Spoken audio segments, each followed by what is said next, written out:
Amen. And also say nano pai. Abraja ucheme. Aja we can't be a contest you when I say Nikai. I'm a boss and son ya chuchamane. And that's how we be fanu wadi. And the second Peter and I say Brenda we do so Nyankopon son atemu asifra sorry fie 2 Peter 4:17. Aja kenkan 1 Peter 4:17. 4:17. O say atemu ye hu ni mfiti ase. Atemu a ehu ni mfiti ase. Na bradru say atemu fi ase Nyankopon fi. Na se free so kan ye brewe wona wonti Nyankopon asem. Wonti asem ni yo. Abrina we do so Nyankopon atemu o. Fi ase. Fi ase o nyame fie. Na se free so kan ya. Say atemu ni free. Nyankopon fie fo so kanea ebewie wona wanti Nyankopon wona o se nyame asem no muntie na bewie won sai na se de so obegi ni patini ni a eno na ehu no na de omfari Nyankopon no de boye no begina e da se afa ye ni nkomo ye nkomo de anyina ne se nyame otwe aso oi awrade panisi ni pa o woni sa no anya wagen sa wudi boni bia fa ho adi and then pay the person a case bicho ya wo bia no so akatua baba senya me atwe Lucifer so say na watwe Adamaso na wa penso ni pa fum ye nyina otwe waso yes aso twe ni nsuyi no so no man go bari oba panese won ani aja ba se won ti asam ni antagara ani waju hisa oba fa ho adi bi ni madwen no enya wadwen sa na ana me no din komo kakra wate me ka sa tre Christopher yes okay na dia mahada me pasa me bia Christopher ani kasemba ama hu say last judgment atamu atwato no Christo ni bia nka ho yo Christo ni bia monka la nka ho last judgment the end last judgment no Christo ni bia nka ho asma mi kan me ka si hwedua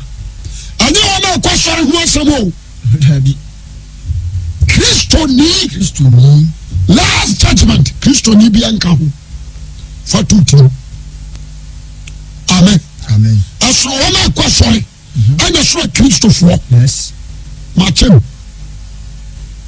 because Bible said the Jesus Christo dinu omunaten yes John chapter 3 verse 17 18 19 was say the ojo bani dinu omunaten na the one na ninu obunaten dada anu so fato jemeso amen amen and the Christo ni bia ni ho last judgment okahu because enchemu yes so Christo ni wu na oko paradise obi o paradise bi onso mu na tan bi jemeso amen amen ada Christo baba na Christo fo wa ha no oba fo mako nya sare kofo yes na motro motofo jemeso amen amen and I'm talking to the Christians jemeso amen amen we are Christo ni na urade atwe wudi wone nkwa ngumamu a sha no nso wo fom nyame a onfa nchaw dabi every some nkwa nguma no want to be people odi mfiri nipa bibra biara Yesu moja asofo ne nkwaje obenya jemeso amen amen ono me kare sa ya no kore nkwaje ya obenya atinye bi anim namom so fom wo ya bone a enya Satan na bateam nkonkuru na wona de cheno wona be twa no ho ateam the person me catch because Christo ni bia nya na tamuo wasasi so bone bia obaya no unya watemu unya ho asotwe on the mount jemeso amen amen na me pasa anano ensama mi kan shanon so nyame de be di ma Israel the Christo fonso de be di mo na men kan nyame so no kora nkyerɛw And you audience me call Baptist because I'm less of God. Me can't suffer from. Quotation be a muko to no yamun can ye. And then I remember Pablo. And at times some the English Bible na tinana. When Pablo for my yaran. Key, and English I translated the Bible. A Hebrew. And Aramaic word. And the bar. Key.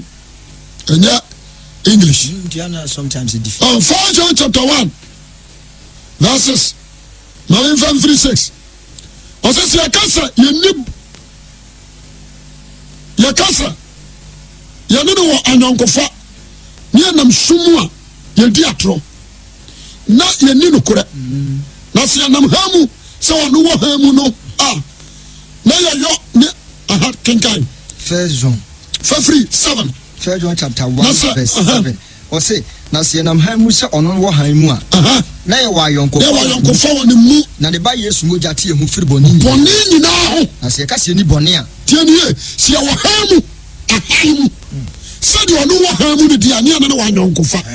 na ne moja no na ne ba Yesu moja no tie hu firi boni nyina mu na se ka se ni boni a na fa tie haye so ka se woni boni a na ye dada o dada ho na no kure ni yemu na no kure pa bi ni mu se ka ye boni e kira se o ka boni kira no o yono kofo no tini ni se what ni se ye boni be firi yen munti haye wati ye mo firi yen tini nyina o de boni ne yadan o de be firi yen o de free na wati ye mo firi yen anya fata enyi sirika forgive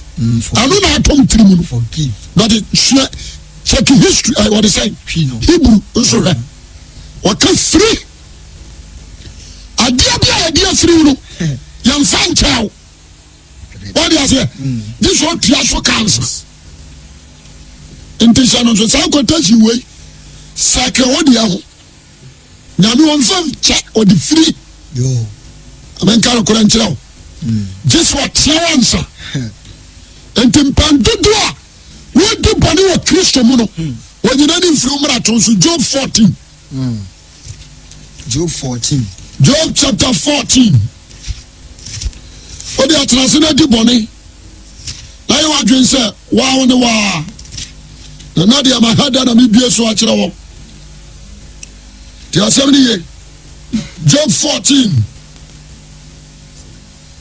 for free waso memra to anu Job 14:17 waso memra to anu dia hyekotoku obani awu de nyina nya me hwa no atechire me boni anu wa dia hyekotoku na wa chechire obani anu Jamaso kasa amen awurade so boni anu hyekotoku na wa chechire anu ada oba hwiagu hon na so twe na won saka na sada the person se nyame tie ni pawate ana Kristo ni ti asori mu na se odi boni na na hwetwe ba what bayi ye de hye won da bayi fo na ayame Jamaso amen bayi fo na ayame enti se o ko sori ayam pa bo nyina ye bayi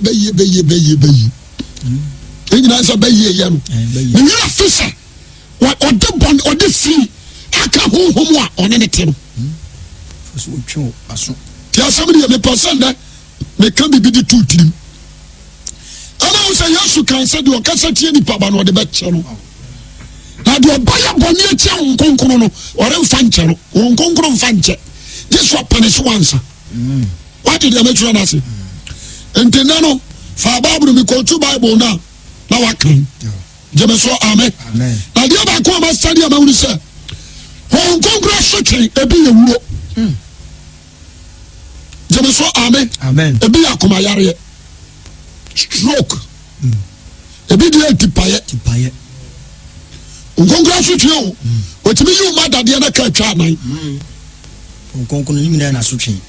ni bi no obetimi amaja to storm na hye ni mina na sotwe ti asemi enti akrisofo bebre nam krisosumu a omu hura mane omu dia na wa de wa wajimi sabi wajimi Yesu se de watum no so cha de wo wiase na ya da na de wo wiase timi ba pam de watum no be ye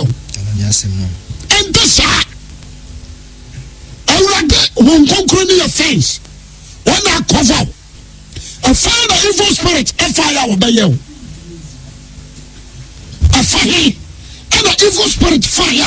obaba ye asem jemeso kasa amen me person na meboa wate yo me person meboa onkonkra bo ho ban afahi ana evil spirit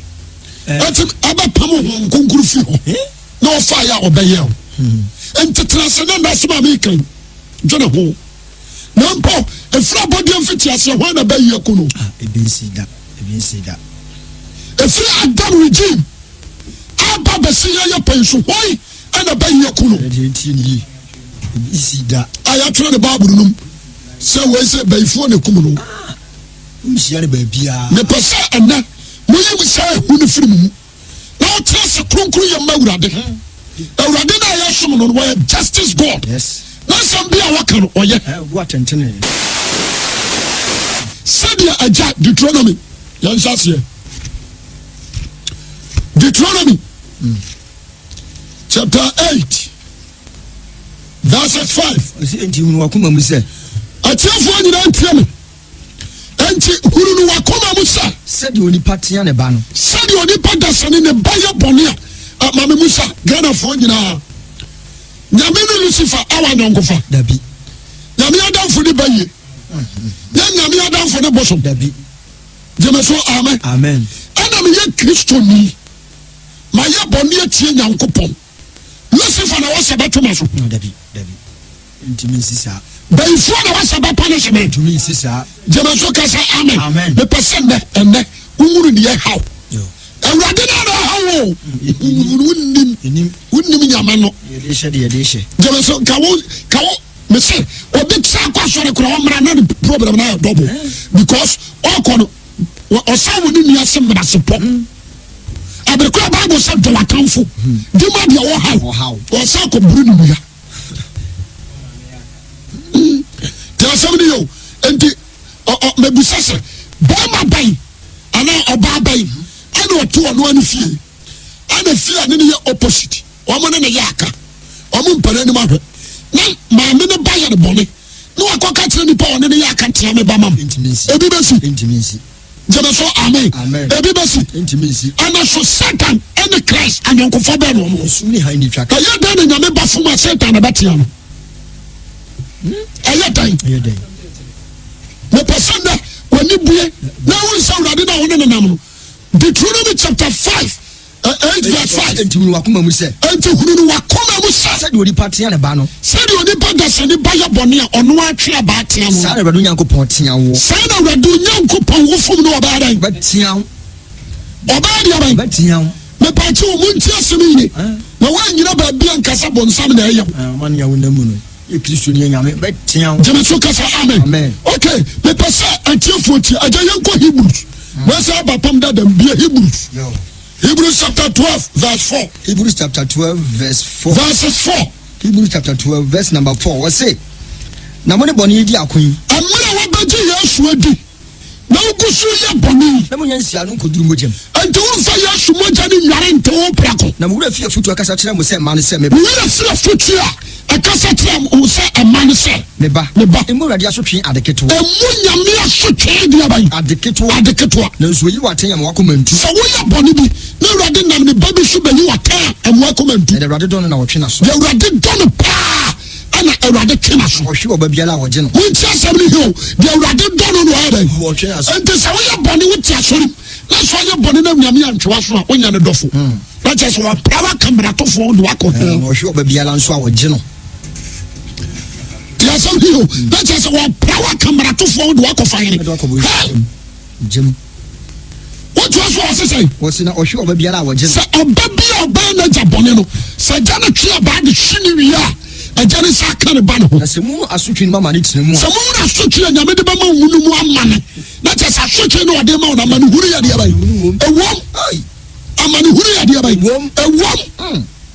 me come what nyame ye God is love well justice God inim anana ni bia so akere well justice God dia samini he ni aguro me mfa nyame ni aguro we nyame on fa nchame dabi she de me shame huye jemeso amen se mu na asotwe nyame mu asotwe wudi bone na se urade twa so na wuri sa asotwe ni mu amane na wotena mu a Nyankopon ye mo sema onyame afei wadane wo seba na oba ben no wo ha na agya ntwena so ai wo bi se oba ben na wo ho na agya ntwena so se mu ni asotwe wo nyina nya ni bia se mu ni asotwe a adikanfo na ye ama wo Israel enya ni bidia mo ye adwama ani na bonsa mane mu na mo nya mapa obiara wo ye bone awa sorfie nyame so ntwena so na onya nyame ba bio ye wo ye honam fam fama janum sasotwe agya na se tasabni ada ne yamfia wo nsa honhuma gya na se mu nyanche ne sa pi mu kinkai ya tena se me pesa na o to aso kakra verse 10 was na one day wo twen na so na kakra bi yere woni suo no nko na wono de ye nti twen ya so nya hotie bi nya hotie bi na so twen bi ala asotwe no ade twen na tnen ade wa kosi the right channel na so twen bi ala asotwe bi ala say die nya ya say ni gidi anya ya say ni gidi because oba jaman na nyame amaka twa nan anya ni gidi o ani david le mu mabreho aja ni je anya ni je oba jaman what tin sagu na nyame amaka nsa ya onufo ani je jeme so kasa amen so atire yi no me kam what ya say we Kristo ni nko adia me amfani agro amfani ni agro who na wani atero we justice what ya opa okwa sori ya nkasa ngonkro braba so ari yankabi na so kan onya banku adia no ba tire mu a ankoje obenya na etese de onam gem nya de kitwa ofom a onim fache ofom pen obetwa so ten jeme so kasa amen obetimi de kompa bo minim obetimi de amfra de ban jeme so kasa amen me pese huru se nyame no otie nipa amu bia na ada otie ne ma se de baifo bu esoma no koye we no okono antimi anya na sunsum ye atia no sa na Nyankopon ba Yesu Kristo si menka ntra wo se so ya ne bampa dia anu de won konkuru na abeja na honhom no ni akoma awo bone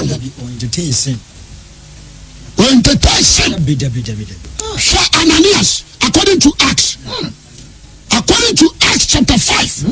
yan sha Ananias no one can swap from you just one word kontom pa obetwae kontom pa Ananias betwae nyana so atro dia na won konkuru pa no so abaka no kore because ni did no kore honhom a ewia sentene nya dia ba anye no atro odu wana won konkuru fa Peter mo Ananias sika wa na de ba o sano ano no sika ni gira do wase na woto ense na nya wase saa wase Ananias ada na bonia so akoma so masa asase na da wona nya ode na woto enso na nya ode ada no head up na se wo ba betwa ho konkuru ni mutro abrekura woto di jinse Ananias so bia na konkuru ahini ni so wrong because of lies aturunti Ananias we na yes safari abaya no the same Holy Spirit acts her maybe so asase no to dey say was dey me wura ba kan ya no aye de genare kanu was nyanso was num no so da so God's Spirit and person me come what one say o ko tibawu one say o ba yacho one say akoma ya babo jama so amen osafo be Psalms the Psalm 89 verse 30 yeah verse 30 se me maja me mela wonti ayo se me mama wo eja me mela eja me no masam na wa nante matem diem atamudie wa nantem se ogu ma pamu fi apamu ogu hofi na wa ni me mera nsam so wa ya Israel ma entira mi kotu ha na ma be kotu ha se maja me mera jana so kasa amen on sama kotu what they say Hebrews 12 yes na kotu Deuteronomy ana mi kotu Deuteronomy ana ma be kotu Acts chapter 5 Ananias ne Safari ana ma ba Psalms 89 verse 89 se me maja me mera o se me mama wo ka kire Israel se me maja me mera na wa nante matem diem so ogu ma se de ofi na wo ni me mera nsam so na me mera nsam so ni so eno de me di aba ba be hwe wo o se me di aba aba o wɔsɛm de ababa deɛ bɛn aba no nipa nsɛm kuram ɛnɛ den no ya baba bɛhwe wɔn wɔ mmeratoɔ aba no nipa nsɛm nyɛ deɛ bɛn kuram wɔka ba is talking about Christ ɔno ne aba ne kura Moses yɛ wɔde kyerɛ Israel kwan wɔde pa yɛ po mu kasa amen wɔsɛm de aba ne baba bɛn baba bɛhwe wɔn ɛwɔ mmerato hɔ na owia mede wɔ haw ahodoɔ bɛba bɛhwe wɔn wɔ amumuyɛ mu amadɔ yɛ deɛ mele yimfiri wɔn ho gyama so kasa amen wɔ haw ahodoɔ yarewa anifra ɛntwom santwɔre kaka twifare stroke cancer yade ahodoɔ yɛde hyɛ ahoho wɔse baabi a ɔde aba ne bɛbɔ no ɔde bɔ tirim na wɔsɛ dam na bɔ a ɔde abɔ wo nti asɛm ne ni ɔbɛtumi apagya baa no ahyew sikam paw sika no nyina collapse ɔweɛ sim nti asɛm ne hɛ ɔbɛtumi de abɔ storm paw storm no nyinaa finish ɔweɛ sim nti asɛm ne ni according to Hagai wɔsɛ ne mama awiɛ asi wabrabɔ so awiɛ Hagai aberante a wotie me mepɛ sɛ nnɛ nyame no a ne nenam no wowure sɛ wɔyɛ God of justice wɔyɛ God of what? Justice. Be very careful wokɔ sɔre yɛ Kristo di ti magazine bɔkorɔ no ti asɛm ne hɛw meka kyerɛ wonya nhuni na nyame bɛkyeme de yareɛ ato ba so to disturb your peace but wɔwoma ba nso yɛ anigyeɛ nso wonya bi da ɔyɛ sɛ ɔbɛma wo mma ba tere baakoa no bɛma nsuo nyame na ayɛ ne saa wɔde pane so na ɔma baakoa abafa na koro so yɛ akyakya ɔsa yɛ mu na ɔmo nyinaa tew so asɛ kum wɔn asɛ dwanigya wɔn ti asɛm ne ye ɔde twe wa so gyeme so amen enti ɛwɔ kristofoɔ bebree hɔ a ɔte asɔre na yareɛ da no so mese yareɛ biara bɛwura so dam a ayi Sunday school nkwalaa no ɛdeɛ nsa bɛto so ɛbɛbɔ Yesu din a ankɔ no yareɛ no nyame naa na ɛde ato so na meka me kyerɛ wo ɛne abɔ me dua yɛma wo dua mese HIV kura awurade sa HIV awurade sa HIV hepatitis B awurade sa onyane wufoɔ yareɛ bai ɛna so kyɛ the power of God gye deɛ nyame no ade ayɛdɛn ato so ɛnti wobɔ ne din sɛ ɔnsa no wɔhɛw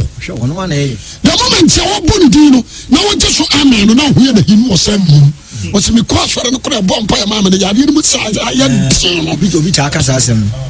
na afɔ sɔfo no kora ni tumi ɛnyɛ sɔfo no na ade tumi o ɛberɛ nso yɛ awurade bɛyɛ yareɛ no ayɛdɛn afiri wo so deɛ ɔsɛ yadeɛ no aneyɛ meka no kora kyerɛ wo wone sɛ nyame de akoma yɛyɛ bɔ obi yɛm sɛ Exodus or Leviticus 26 13 hɔ baabi abusua tia wo wɔnyame nam twerɛyɛ Leviticus 26 verse 14 sɛ moantie wɔse apamdada mu bia wo no ho wɔse sɛ moantie na mo ani memera nsɛm nyinaa na sɛ mo a meka mo ani so a na sɛ mopom ahyɛdeɛ sɛ mopom ahyɛdeɛ a matammudeɛ yɛ mo na kra Nyankopɔn se na tammudeɛ yɛ Israelfoɔ nyina na mo ani memera nsɛm mmara nsɛm no nso ni so a mbu ma apam so a me nso deɛ mɛyɛ mu deɛ mɛyɛ mu ni mɛma akomatudi abɛto mo mama akomatudeɛ wote hɔ na amoa bɛsa pie wo so nti asɛm ne yɛ o wote hɔ na amoa bɛsa amen ɔnsɛ deɛ sideɛ mɛma akomatudi abɛto abɛtɔw nsamawa wɔsɛ ɔba mu abɔdeɛ bɛn nsamawa na ɔde abɛgyina sɛ bayifoɔ na de ato no soɔ TB tuberculosis nsamanwa ɔfɔn ɔba wɔ kuhu na mogya firi w'anom ba bɔnsam bɛn awurade sɛ mede saa yareɛ no bɛyɛ dɛn wode atena sɔre na to nyinsa agu yɛ kristoni na sɔre sika wi a gyama so amen yɛ kristoni na bɔ gyaman ɛma asɛm ti asɛm ne yɛ kristoni na to kyakya yɛ kristoni na di awo secret bikura na mbosom so wontimi nka Nyankopɔn adom nhwɛ wɔse ne wontimi num kuruwa mmienu ano ntimi sum awuranom baanu awurade yɛ ninkufo wɔyɛ nyame a ɔyɛ ninkufo ti asɛm ne anasɛm a meka kyerɛ wɔn wɔyɛ bɛtake ne joke me sɛ kristoni bia n'ani afira anya bɛyifoɔ what deɛ Deuteronomy 15:28 how be our name be anya bɛyifo Deuteronomy 28 ɔsi asoɔden ho nome 28 ɔsi awurade de Adamu tiɛ ni yie awurade so abɛyɛ deɛ bɛyi ɔbɛbɔ dam ɛne anifira ɔde anifira bɛbɔw ɛne akoma mu ahudwiri deɛ bɛbɔw ɔbɛmu anya strong akoma yareɛ na bɛkeka awia kete sɛ nifira ni ti asɛm ni yie wode afɔne ɔbɛdi agorɔ tena sɔre m na twɛ mpena wɔ ɔyere akyi tena sɔre m na we nsa tena sɔre m na yɛni woturum nyame nim ne ɔbɛyɛ wo nyame onim awurade de Adamu ne anifira because sɛ Bible no akɔyɛ bibia hɔ asɔfoɔ ne pirikyi a ɔmo kɔɔto baabi a na ɛhyɛ nkunan Psalms Psalm 20 ana na 91 na Psalm 27 awurade ne ha na me nkwagye wɔ se dɛ de wɔma akyerɛkyerɛ de ampɔnwina sɛ ne nea meka kyerɛ wo sɛ wogyina wɔ nyame nwuru butuu so wate nyame nwuru butuu so nyankopɔn ne nwuru butuu so meka kyerɛ wo sɛ nyame ne nwuru butuu so akorɔma bia ntɛme nho akorɔma bia ntɛme nho a nyame na abɛho sɔfo nyame hyira wo wode di wasɔfoɔ no a ɛtɔ nansesɛm no akyi hwɛ gyeme so kasa amen mastadi Bible no anema wuri sɛ Satan clever wawowo nipa bi akyi kɔ muama kɔ Bible school a bɛnya position wasɔre nti wɔ sɛ ɛwo yɛ so bɛka sɛm bi sɛ akyerɛ asɔre ba hyɛ ne nkunan nkyɛ nkunan na ntinɛ Kristo ni bi a wɔte asɔre da nim sɛ bɛnfo ayɛ deɛ bɛyɛ bɛte na dwaman wɔ yae meso de ni bomi to betima ka se nyame honhom nyame obi ti ɔsɔfo according to the Bible awurade timi dane nantwie metimi akoto akyerɛw ɔdane nantwie ba Adisem chapter 4 Adisem chapter 5 ɔtimi dane nantwie ɔtimi dane kɔdeɛ nyame gyeme so kasa amen ɔbɛtimi apam adagyo dasuom anadwo bumbɔ no ɔno abapam wo ababi abapia bia no ahyia wo to no ahyia timi hyia tu ɔbɛtimi ahyia wo apam pan ɔyɛ sɛ de ɔde ne na abɛbɔ so no bere mɔnsoa sɔre ɛne sɛ tuo kura deɛ sua nyame no no obi sɛ yɛtumi tuo deɛ neɛ yɛ abɛifo meka mu ɔte wode ɔte asɔre mu a hɔ fa nneɔma di agorɔ yɛwerɛ fi quotation wei 1 Corinthians 3:16 yɛwerɛ fi wɔse enti monim sɛ mo nipadua no ɛyɛ Kristo asɔredan so obi bɔ no adwe mpɔ sɛ nipadua no ɔbɛnsɛe no a nyame nso so ɔbɛyɛ dɛn ɔsɛ ɔbɛyɛ deɛ bɛn ɔbɛsɛe yɛwɔ kuro bi wɔ hɔ a ɛtu nipa nyame na ma no tu no according to Jeremiah ɛm sɛ Jeremiah chapter 30 hɔ 12 megidi nyame na di kuro no tu according to Proverbs wɔsɛ maboaboa mo ano ama dadeɛ ɔmfa wo sɛ Kristofoɔ bɛyɛ sɛ 40 na ɔmma kɔtere 207 mu ne wakum ɛne yɛ Job 24:23 ba no Jeremiah 30 verse 12 ɔsɛ na sɛ awurade sie yi ɔsɛ sɛdeɛ awurade sie ni wokura porɔ ɔne sɛ nyame ɔsɛ wokuro no aporɔ obiara ne asayɛ pra a mɛpra wo no obia ntimi nsa obiara ne wɔ ɔdi ma wo wobɛsɛ ɔbɛgyina abayifoɔ atwitwa so nam bayifoɔ bɛn woda yɛ wosɔre a wokɔdwo nso na wonaa na ntua so unande tia so na de yɛnka bibia gyeme so kasa amen wɔse sɛ wɔse wokura porɔ na wopira ɛni asayɛ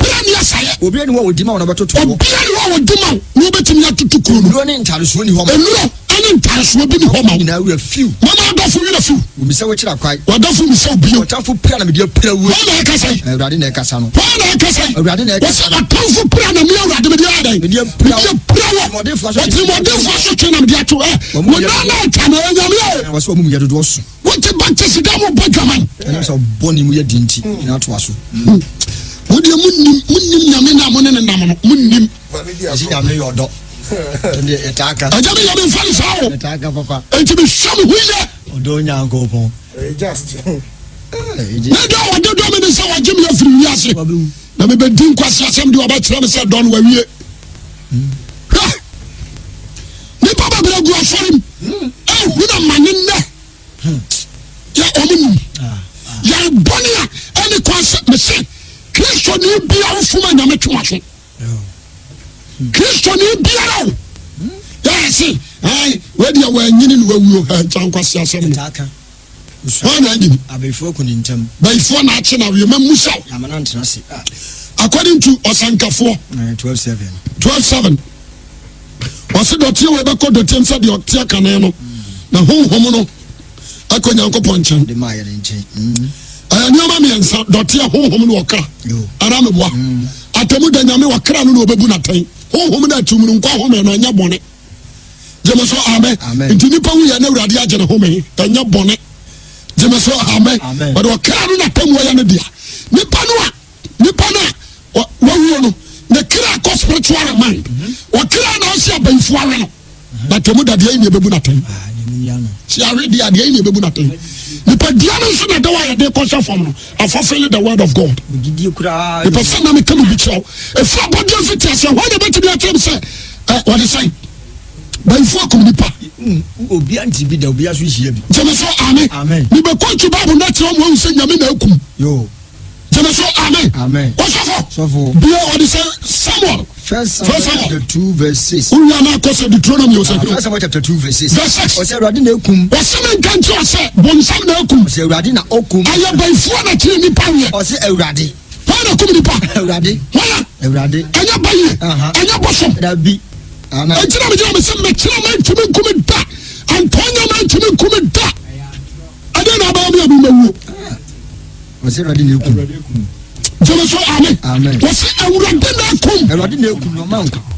no mo bisane ko asama no mo bi fufure di wose Urade na ekum no ade aba o mankwa mo bisane ko asama no mo bisane me se udi di boni mo bi di ya so 35 years old udi boni na kasa kiro na nyame o so mfa no dem fear biasa enum na aka no atwa so ama no dem fear biasa enum na your judgment no you afiri wiase efanyam di agoro obakum obi 22 years obi nya 17 years no you na fi ho ana odwene ho a jama so amen Deuteronomy says Deuteronomy 32:39 afi mu no se miara me no afa ni pa nyina hu se miara me no Yakobon biele ni waka onyame biele ni waka me nko na mekum na be jira be catch am say bayi bosom na me ma nkwa na me fi abahie no ana me de yanku me mipira jama so kasa amen odi akobu sa sofo enti bayifo betimi yakọ ba kasa me enti wono de bayi enti nko na odi otimi kumo Solomon do otimi kumo o mo akota so bi ni so de okum honam no enti nkum kra anu no mo jina so Israel se ofum Israel pam no mara no ya tete bodua mu nanso physical na Israel for na tamabo na de asiwu abo enti na Peter no so won se bi o mo de Christian anya no ma che o ma yonsa bi ana Yesu bi na no aka che se mun suro wona wo kum honam na won timi nkum wakra yes na mo mun suro de wo kum wira o ko so de honam okra no kwa man kurum that is Christ yanti asiye ladi na ekum bon samba so be wia no wakum no asai ya ka da for that is separation me pa bia Lucifer be wia no wasa wu tiase wo ya tiase wo yes jebe so kasa amen na physical death so ya do kwasa from the accept God nyame nko tiase ndi me pa bia wo tiase asisu a obi a kwasore no ma Satan da waje nyam som uye tiase wu wate wo tiase aso we so ya ka wo fra wufuo timo aba wo ne Awurade no ba so be wia wo no wakum wa be wia wo so mpa ne wakum trust separation ba da wo nyame ntam nto wa ba saw wo den sanu ni kokai ba saw jeme so kasa amen electric na physical death ya kwasienu na daka ni no nyame nko na ekum amen osi Awurade sa fa de mu huru se miara me no nyame me no nyame yele ni waka me nyame bia no me na mekum na me mankwa pra me pra na me sa o de diagoro on sakuru ba tia topotrasi o we na bako afa nyame diagoro nyame ba bo mo ja no atawe yem awo ba guru mi na wunim na tasabni o se mamanyem aberkura anyanyin se na yem mo janko afa ni diagoro efi so mi Awurade na odini o de mani matwitiri fom na tia wa mumu yosoka ababa wa ntia me na no pai me kama wate boni bia wo bedino wo de so the back is them wo ko Ghana apostolic asɔre abaya ɛnyɛ asɔre nyɛ agorɔ. So akyɛ papa. wɔn na bɔ mpaeɛ ma wɔgya te wɔ asamankasan Ghana apostolic emu na CAC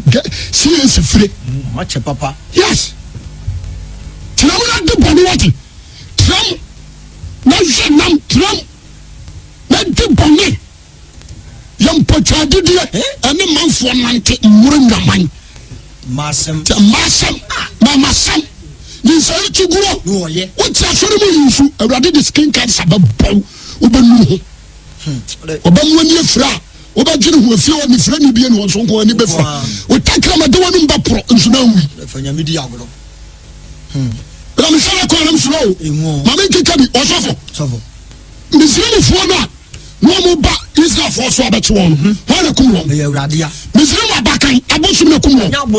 Moses. Ofumu na meno ho na kum Moses ho na kum Aaron Ewradia Aaron ma me yodun ho na kum Ewradia ho na ma kwata egu Mariam so Ewradi Samson ho na kum Samson Ewradi nyankopon what you do rough na ana bonsamfo akoyika na hwe na bonsamfo akomini a Christopher akoyi om dia homa sa akwa mu no maka akotia be yes abayifo na akoto homa som dia homa na chese there is no protection there is no God homa tuntum awurade nyine nsam firi so no obetua moka ono abaka mu aguka no kinka Job wasema boa no Job 24:23 24:23 what na wojojo wase boni na wotia soro no awudi no awurade ba mu atena wojojo na wode wo ho ato no so obama de wo ho ato so na so ni hwe wona pai nyame ni hwe wakwa wonam woduru de koron obada dawa no adu ba bi akoron eso kakra bi na woni ho ja wo mu bobo wona no obeja no aboabo ma no se ni panyina twa wo mu asinasini se awurade nyankopon wo kokum won kokko kwa so sente sa ma no be yimatro obe kum won kokko kwa so fa nyame di agoro fa nyame di agoro what na nyame di awoda nyame ni yam ye muntie di akwase we aka no yo le kare also pe also problem o ti wo ha so o se e ka de ope also problem papa tell me esa abrante osafo usa ai hana kum usa okoso adaka nim apama adaka obeti asore mi say oye bonini hana mani pa bonini Ewrade o can kai Isaiah M66 verse 9 Just somebody or some me penny some pa me ma wo yes 1 Samuel chapter 1 verse 15 or 5 1 Samuel chapter 1 verse 15 o se na hana de o mani ba nu chafa 1 Samuel chapter 1 verse 5 o se na hana de o mani ba nu chafa efrise wodono so rade ato ne yafunu me busase Jacob ye Leah Rachel hana ma de bonini Ewrade ya me kam o de tell show them what me yugu